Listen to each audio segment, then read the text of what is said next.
नमस्कार, मैं हूं प्रत्युष और आप देख रहे हैं CTV7 न्यूज़ की खबरें। शुरू करते हैं राष्ट्रीय खबरों से। भारत के प्रधानमंत्री नरेंद्र मोदी ने आज सभी से अपील की है कि वोकल फॉर लोकल तभी सफल हो पाएगा जब हम स्थानीय उत्पादों को जोर शोर से बढ़ चढ़कर खरीदें। साथियों, एक जमाना था जब मेड इन ये कंट्री, मेड इन वो कंट्री, इसी का बोलबाला था। बहुत क्रेज हुआ करता था। लेकिन आज हर देशवासी ये साक्षात अनुभव कर रहा है कि मेड इन इंडिया की ताकत बहुत बड़ी होती है। और इसलिए आज मैं आपसे फिर ये कहूंगा कि मैं हर छोटी से छोटी चीज जो मेड इन इंडिया हो, जिसे बनाने में किसी भारतवासी का पसीना बहा हो, उसे खरीदने पर जोर देना चाहिए। और ये सबके प्रयास से ही संभव होगा।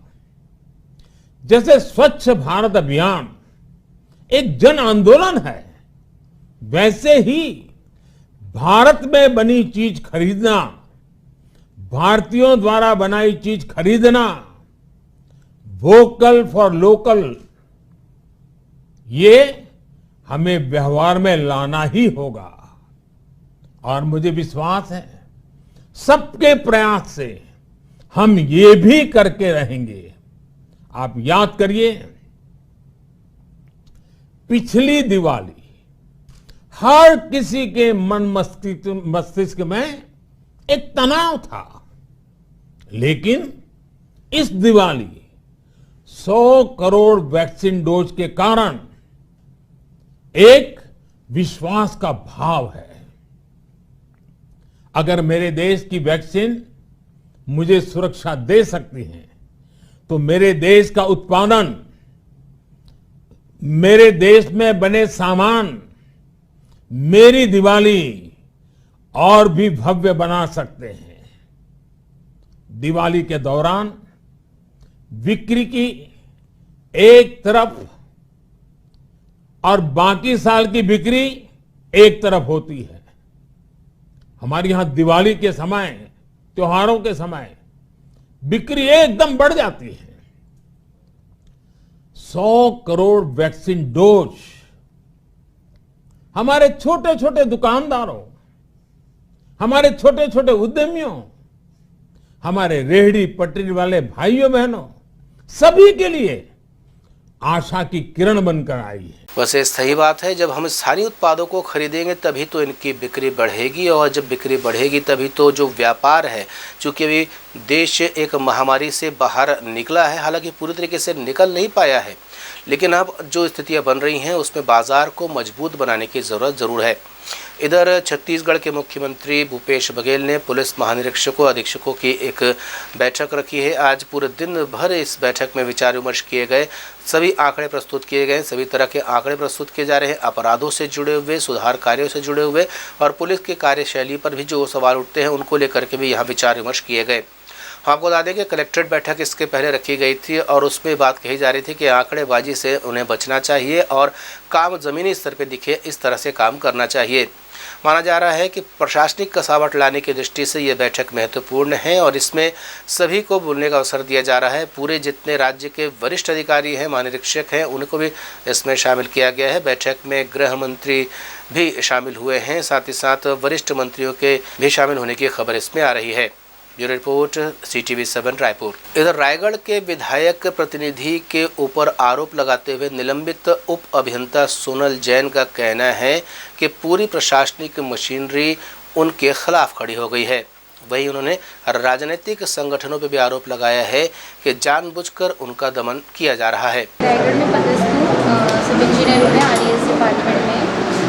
रायगढ़ जब बरमलीला जनपद पंचायत में मेरी पोस्टिंग थी, तो वहाँ पे एक विधायक प्रतिनिधि अरुण शर्मा है, जिसने मुझे विधायक का नाम लेके बहुत प्रेशराइज किया, अननेसेसरी ऐसा मेजरमेंट जो पॉसिबल नहीं था करना। और उसके बाद इतने तक की बात नहीं थी, उसने मुझे कमेंट्स करना, छिड़खानी, इसके अननेसेसरी कमेंट्स, बहुत सारी ऐसी बातें लाइक आप साड़ी में बहुत अच्छी लगती है, देन आप मुझे अपना ड्राइवर रख लीजिए, आपको हाँ मोलेस्ट किया। फिर एक बार को फील्ड पे जब मेजरमेंट लेने गई थी मैं, तो उसने मेरा हाथ पकड़ा और फिर उसके बाद जो मेरे लिए एक्सेप्टेबल नहीं था, फिर मैंने उसको मैंने शिकायत करने का सोचा। फाइनली शिकायत पे मेरी एफआईआर नहीं हो रही थी। काफ़ी स्ट्रगल के बाद एफआईआर की गई मेरी 2-3 महीने बाद। उसके बाद मुझ पर एट्रोसिटी एक लड़की से लगवा दिया गया, जो झूठा केस है। और उसके बाद 15 अगस्त को जब मेरी अरुण शर्मा के अगेंस्ट में कोई प्रॉपर धारा ही नहीं लगी थी, तो मैं उस चीज़ को लेकर के जब संसदीय सचिव वहाँ पे आई थी, उनसे मिलने गई रश्मि सिंह जी, तो मुझे लगभग घसीटते हुए एसपी सर के ऑर्डर पे कलेक्टर सर से मुझे बात नहीं करनी दी गई और एसपी सर ने मुझे अरेस्ट करवा दिया। मेरे घर वालों को बिना 151 में जनरली किसी को अरेस्ट नहीं किया जाता, जमानत पे छोड़ दिया जाता है। आरोग्य भारती छत्तीसगढ़ प्रांत के द्वारा राष्ट्रीय सम्मेलन का आयोजन किया जा रहा है। 2 दिवसीय इस राष्ट्रीय सम्मेलन में देश भर के जुड़े हुए सदस्य इसमें भाग लेंगे। हम आपको बता दें, कोरोना काल में आरोग्य की जो कार्यशैली है उसको लेकर के पूरे देश भर से सराहना की बातें सामने आई हैं। साथ ही साथ कोरोना काल में जब इम्यूनिटी बढ़ाने की बात कही जा रही थी, तो आरोग्य यानी आयुर्वेद से जुड़े हुए काढ़े चिकित्सक और साथ ही साथ मेडिकल वर्कर्स ने भी जोर शोर से इस पूरे अभियान में साथ दिया था, ताकि कोरोना जैसा जानलेवा वायरस भारत से बाहर जा सके। और अब आरोग्य भारती स्वास्थ्य के क्षेत्र में कार्य करने वाला एक सेवा संगठन है। 2 नवंबर सन 2002 को प्रारंभ हुआ यह संगठन इन 19 वर्षों में पूरे देश भर में पहुंच गया है। देश के आरोग्य भारती की रचना में 40 प्रांत हैं। सभी प्रांतों में आरोग्य भारती की सक्रिय इकाइयाँ हैं। 871 ज़िले हैं। 85% से अधिक जिलों में आरोग्य भारती की सक्रिय इकाइयाँ कार्यकर्ता हैं। चूँकि स्वास्थ्य हर व्यक्ति को चाहिए और इसलिए सभी को स्वस्थ रखने के लिए केवल चिकित्सक पर्याप्त नहीं है, इसलिए स्वास्थ्य में रुचि लेने वाले व्यक्ति भी आरोग्य भारती के कार्यकर्ता हैं। वर्ष में एक बार अपने कार्य का लेखा जोखा, अगले वर्ष की योजना, स्ट्रेस पॉइंट ऐसा तय करने के लिए पूरे देश भर के कुछ चयनित कार्यकर्ता 2 दिन के लिए एकत्र होते हैं। यह ऐसी ही एक बैठक है, इसको नाम देते हैं हम अखिल भारतीय प्रतिनिधिमंडल बैठक। तो इसमें पूरे देश का वृत्त आने वाला है। कुल कितने जिलों में अभी काम पहुंच गया है हमारा, और अगले वर्ष में हम किन क्षेत्रों में काम करने वाले हैं। शाकंभरी बोर्ड के अध्यक्ष की ओर से आज एक पत्रकार वार्ता ली गई। सामाजिक एकीकरण को लेकर के उन्होंने पत्रकार वार्ता ली है और इस पर उन्होंने पत्रकारों के सामने अपने विचार रखे हैं। रामकुमार पटेल द्वारा आयोजित इस पत्रकार वार्ता में भोयर, हरिरिहा, केसरिया के एकीकरण को लेकर के विचार विमर्श किया गया। पत्रकारों को इस संबंध में जानकारी दी गई। आपको बता दें, रामकुमार पटेल शाकंभरी बोर्ड के अध्यक्ष हैं। माओवाद की मौत पर आधारित 2 दिवसीय प्रदर्शनी का उद्घाटन आज संपन्न हुआ है। लगभग 160 ऐसे फ्लैक्स हैं जिसके जरिए माओवाद की मौत के पूरे संदेश को दिया जा रहा है। कम्युनिस्ट जो आतंकवादी गतिविधियों में शामिल थे उनके बारे में भी इस पर विस्तार से जानकारी दी गई है। हम आपसे अपील करते हैं कि ऐसी प्रदर्शनी में हिस्सा ज़रूर लें और अपने बच्चों को भी ऐसे इतिहास से परिचित ज़रूर कराएं, क्योंकि अगर आप इतिहास के बारे में नहीं जानेंगे तो अपने देश को सुरक्षित रखना नहीं सीख पाएंगे। ये प्रदर्शनी इसलिए भी महत्वपूर्ण है क्योंकि एक ही छत के नीचे आपको कम्युनिस्टों द्वारा किया गया हर तरह का कृत्य दिखाई देगा। साथ ही साथ माओवादियों द्वारा कांग्रेसियों की हत्या, भारतीय जनता पार्टी कार्यकर्ताओं की हत्या, पुलिस की हत्या और साथ ही साथ अतिरिक्त जो बल काम करते हैं, सीआरपीएफ आदि जो बल है, उनके हत्या और पत्रकारों की हत्या से जुड़े हुए तथ्य रखे जा रहे हैं। इस प्रदर्शनी को देखना आपके लिए इसलिए भी ज़रूरी है क्योंकि माओवाद किस तरीके से सामाजिक जहर बन चुका है और लोगों की जान ले रहा है, इस प्रदर्शनी के जरिए ये दिखाया गया है।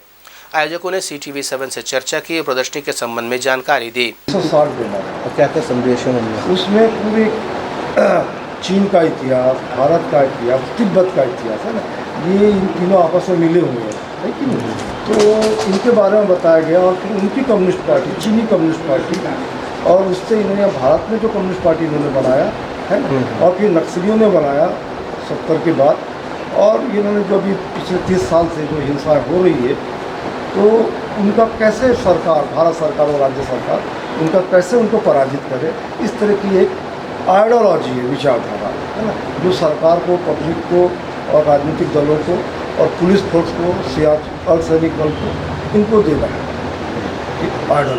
CTV7 bureau Raipur. ग्राम सिलोरी के रहने वाले नीलू साहू ने आज पत्रकार वार्ता लेकर के अपने गांव के सरपंच पर आरोप लगाया है कि उन्होंने उनका सामाजिक बहिष्कार किया है। उन्होंने ये भी आरोप लगाया कि सरपंच के द्वारा शिकायत कर उनके घर आदि को तोड़ने की कार्यवाही भी की गई है। जबकि जब सरपंच से चर्चा की गई तो उनका कहना था कि आबादी ज़मीन में इन्हें रहने के लिए घर दिया गया था। उन्होंने उस ज़मीन के अलावा दूसरे ज़मीन पर कब्जा करने का प्रयास किया, जिसके बाद प्रशासन ने कार्यवाही की है और उनके कब्जा की गई ज़मीन से मुक्त कराया गया है। वेणु साहू ने CTV7 से चर्चा करते हुए मौजूदा सरपंच और शिक्षक योगेंद्र पर कई तरह के आरोप लगाए।